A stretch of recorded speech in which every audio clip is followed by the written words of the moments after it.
Tulay na nagdurugtong sa mga bayan ng Santa Ana at Gonzaga sa Cagayan nasira dahil sa pananalasa ng bagyong Ophel. May live report si Jasmine Gabriel Galban.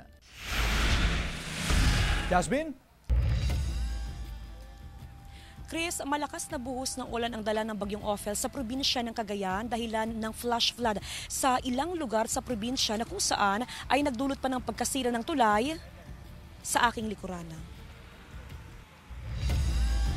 Matinding dagok ang iniwan ng pananalasa ng bagyong Ophel sa probinsya ng Cagayan. Sa bayan ng Baggao kung saan naglandfall ang bagyo, natanggal ang mga bubong ng silid-aralan, nagliparan ang mga yero at nawasak ang ilang pasilidad ng isang eskwelahan sa Sitio Valley Cove sa barangay Santa Margarita.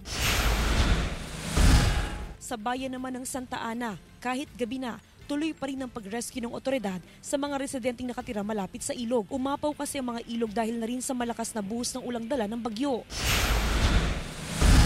Sa katabing bayan naman ng Gonzaga, matinding flash flood ang naranasan sa ilang barangay kagabi. Isa sa napuruhan ng flash flood ang San Jose Bridge kung saan nawasak ang magkabilang approach ng tulay. Stranded ang maraming sasakyan sa kalsada. Kanya-kanyang diskarte naman ng ilang Cagayano para hindi maantala sa kanilang pupuntahan. Dahil sa hindi madaanan ng San Jose Bridge sa bayan ng Gonzaga, ay tumatawid na lamang ang mga residente dito sa ilog para makapunta sila sa kanilang mga pupuntahan.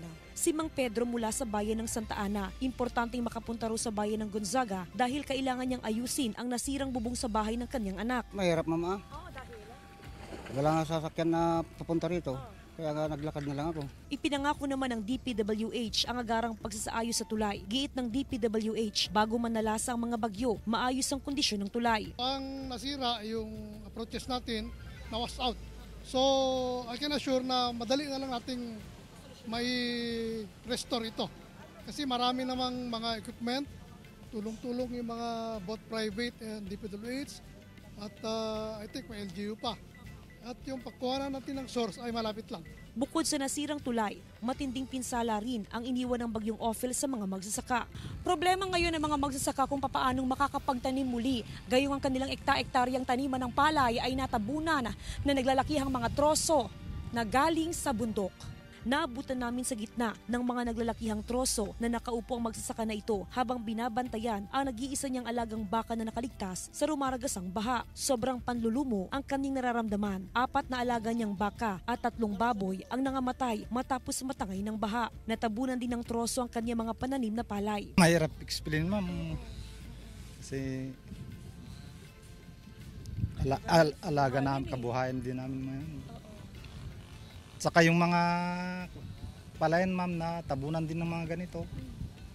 Saka iwan ko lang kung makakatanim kami ngayon. Bahala ng ma'am, ng Panginoon kung anong mangyari. Sa ngayon, malawakan ang ginagawang assessment ng otoridad sa lawak ng danyo sa nagdaang bagyo. Samantala, dahil sa magandang panahon, pinayagan na rin makauwi ang mga bakwit. Kabilang ang mga katutubo na ito mula sa Barangay Palawi. Maaga pa lang, naglakad na sila pauwi sa kanilang mga bahay. Ay uuwi na ngayon? Oo, ma'am. Ay dahil?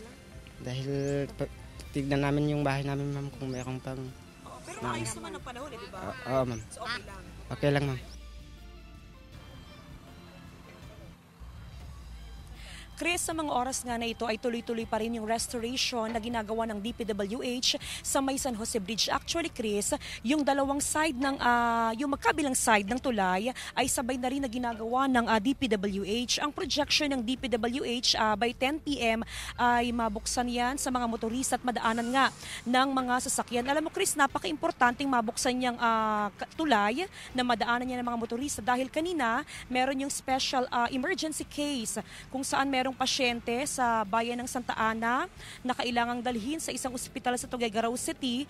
Pero since hindi nga madaanan yung tulay, isinakay sa stretcher yung pasyente at dito nga idinaan sa may palayan hanggang sa may ilog bago isinakay sa ambulance na naghihintay doon sa kabilang side ng tulay.